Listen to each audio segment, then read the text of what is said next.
I am greatly honored by your kind invitation to join you this morning at the 2020 Annual Directors Conference of the Institute. The Institute takes the credit for the development of Nigeria's finest breed of business executives and directors in the fulfillment of their legal and personal responsibilities to the corporate entities they serve, and of course to Nigeria as a whole.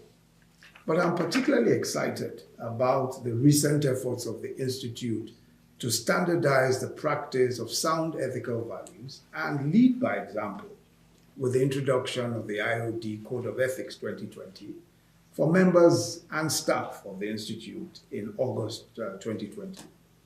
I therefore congratulate the President, Chief Chris Okuno, who many of you know is from the best schools in the world, IoD College, and the Faculty of Law, University of Lagos, for steering the course of the Institute towards global best practices.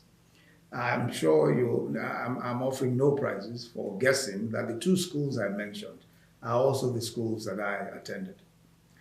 My brief remarks will center around a question that has occupied my mind for many years and led to my co-founding the Convention on Business Integrity with my friend and brother Soji Apampa in 1997.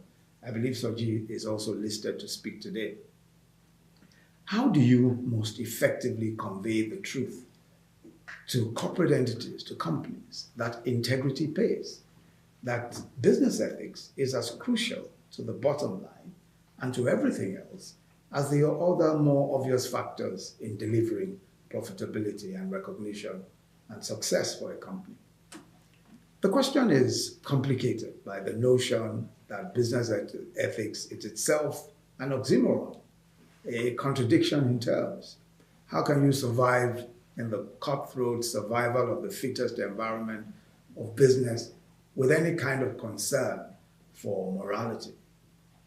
Besides, in countries where regulatory oversight and law enforcement is weak or slow, there would seem to be, at least in the short term, no particular advantage in choosing ethical behavior over profit. But the arguments in favor of business ethics are much stronger. Aside from the more obvious connection between respect for obligations, sanctity of contracts, and the reliability or trustworthiness and business success, clearly unethical practices, unethical accounting practices, false communication to shareholders or to the public, where it is sanctioned by leadership, results at least in employee cynicism and defeats the commitments to corporate visions and objectives. If the employees believe that the bosses are crooks or prepared to bend the rules, they will also seek ways, at least some of them, of short-circuiting the rules for personal benefit. Besides, for others, the frequent clashes between conscience and wrongful behavior will eventually create a toxic work environment and destroy corporate objectives and visions.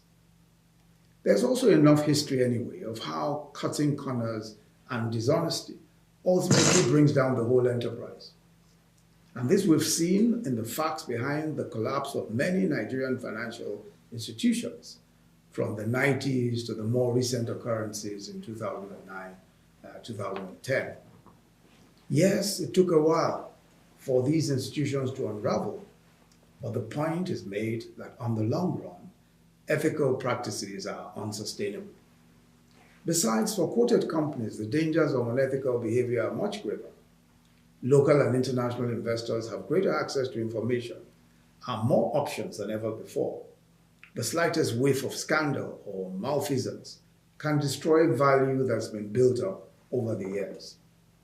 The local and especially the international examples of the collapse of companies thought to be too big to fail, and brand names that had even once been associated with integrity and strong business ethics, is a strong reminder of just how brittle edifices built on weak business ethics are. Today, every company's stakeholders are far more than investors, management, or even employees.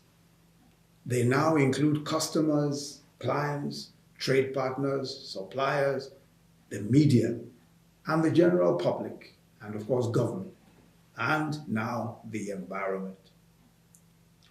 These additional relationships have become, especially in an age of clearly excessive information flows, as important in the accountability metrics of companies as their traditional stakeholders.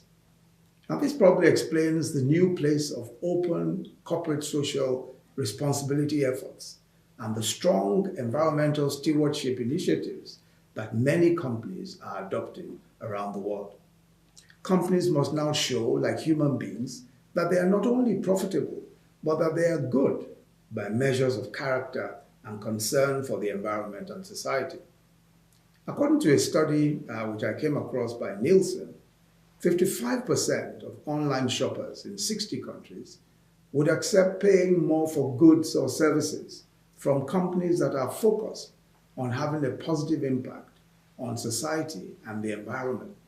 And it's becoming more so. People are paying more attention to good corporate citizens. They are paying more attention to the good that companies do. And they are matching that with their preference for such companies. The empirical evidence is beginning to match our intuition more forcefully every day. However, the key to all of this is leadership. Leadership that believes the evidence and realizes that business ethics are not just moral preachments, but important foundations for profitable and sustainable businesses in the 21st century.